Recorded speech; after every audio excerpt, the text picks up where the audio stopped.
पश्चिमी राजस्थान उद्योग हस्तशिल्प 2026 का आगाज हो चुका है। यहाँ आप देख सकते हैं कि ऑपरेशन सिंदूर खास तौर पर थीम रखी गई है। हमारे साथ महावीर जी है। सर, किस तरीके से इसको थीम जो है ऑपरेशन सिंदूर रखा है, क्यों, क्या इसका एक अट्रैक्टिव? ऑपरेशन सिंदूर हमारे देश की अभी सबसे बड़ी घटना, जिसने पाकिस्तान के आतंकवाद को मुंह तोड़ जवाब दिया, उसको ध्यान में रखते हुए भारतीय सेनाओं ने जो देश के हर नागरिक को गर्व और गौरव महसूस करने का जो अवसर दिया, उसको हमने यहाँ पर अपने मिलेग में थीम रखकर, और इसके लिए हमने बीएसएफ, आर्मी और एयरफोर्स का भी पूरा सहयोग मिला है।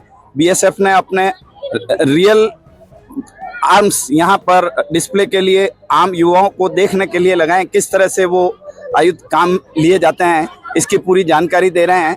और बीएसएफ, आर्मी, एयरफोर्स में भर्ती का तरीका, अग्निवीर में भर्ती का तरीका, उनके काम की पद्धति, इस सारी की जानकारी के लिए भी स्टॉल लगाए गए हैं।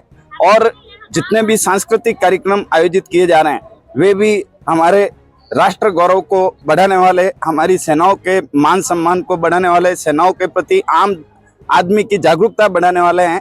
इस तरह से इस पूरे मेले को हमने ऑपरेशन सिंदूर की थीम दी है। सर, एक चीज देखा गया, हस्तशिल्प उत्सव, हस्त यानी हाथों से निर्मित उन लोगों को आगे लाने का प्रयास किया जा रहा है जो मतलब हाथों से निर्मित वस्तुएं बनाते हैं। इसके लिए हमने प्रयास किया है।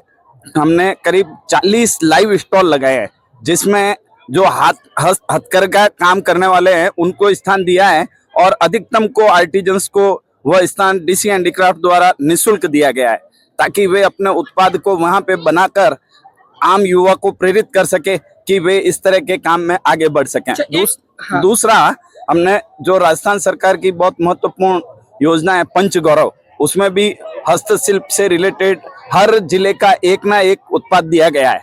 तो पंच गौरव का पूरा एक डेडिकेटेड डोम दिया गया है। उसके अंदर 5 जो एक जिले की विशेषताएं हैं, एक उत्पाद, एक हिस्टोरिकल प्लेस, एक खेल, एक वनस्पति और एक उपज, इन 5 का डिस्प्ले वहां पे किया गया है कि हम किस जिले से क्या अच्छा प्राप्त कर सकते हैं। अच्छा, एक चीज और भी हमने देखी थी, कुल्हड़ एक बहुत महत्वपूर्ण चीज है। ये कुल्हड़ जो चाय के लिए डाली जाती है, इसका क्या मतलब अभी किया गया? 3 महीने पहले लघु उद्योग भारती के प्रयास से एक कुल्हड़ बनाने की मशीन डेवलप की गई है, और पाली जिले में लघु उद्योग भारती ने यह प्रयास शुरू किया और अभी तक उससे 50 मशीनें बना दी है।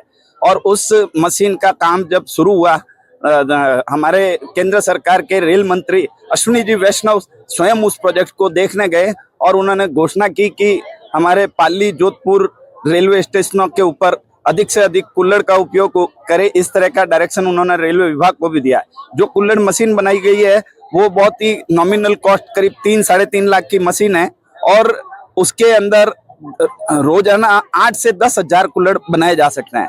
तो एक हर गांव में अगर एक मशीन लगा दी जाए तो उस गांव के 4-5 परिवार उस उद्योग से जुड़ सकते हैं। और सबसे बड़ी बात है, कुल्हड़ का उपयोग करने से जो देश भर में ही नहीं, दुनिया में जो पर्यावरण की समस्या है उसका भी समाधान मिलता है, क्योंकि कुल्हड़ से कोई भी तरह का पर्यावरण का नुकसान नहीं होता है। बिल्कुल, पर्यावरण का नुकसान नहीं होता। और आप देख सकते हैं कि मेरे पीछे जो थीम है, इस थीम को आप देखकर आप स्वयं जो है आकर्षित होंगे कि ये वो जो बनाया गया है एक बहुत बेहतरीन तरीके जो है इस पूरी पहाड़ी को निर्माण किया गया है। जो ऑपरेशन सिंदूर हुआ था, कारगिल का युद्ध हुआ था, उसके तहत इस पूरे पंडाल को सजाया गया है। ये वो जगह है जहां पर इसका सेंट्रल पंडाल का नाम दिया गया है। इस पे जो एयरफोर्स, आर्मी और बीएसएफ के जो जवान थे, जो किस तरीके से इस जो भारत ने विजेता बने थे, विजय बनी हासिल की, वो पूरा इस पंडाल के दृश्य दर्शाया गया है। आप देख सकते हैं कि यहाँ पे जो है तेजस, जो खास तौर पर एयरफोर्स का जो विमान तेजस है, उसको किया गया है। पहाड़ी पर चढ़कर किस तरीके से इंडियन एयरफोर्स और इंडियन आर्मी ने जो है विजय पताका लहराई और तिरंगा ध्वज लहराया, वो यहाँ प्रदर्शित किया गया है। इसके अलावा ब्रह्मोस मिसाइल जो है यहाँ पर लगाई गई है, ताकि आने वाले लोग ये समझ सके कि किस तरीके से भारत जो है अब तेज गति से तीनों सेनाओं में बहुत अपना अहम रोल अदा कर रही है।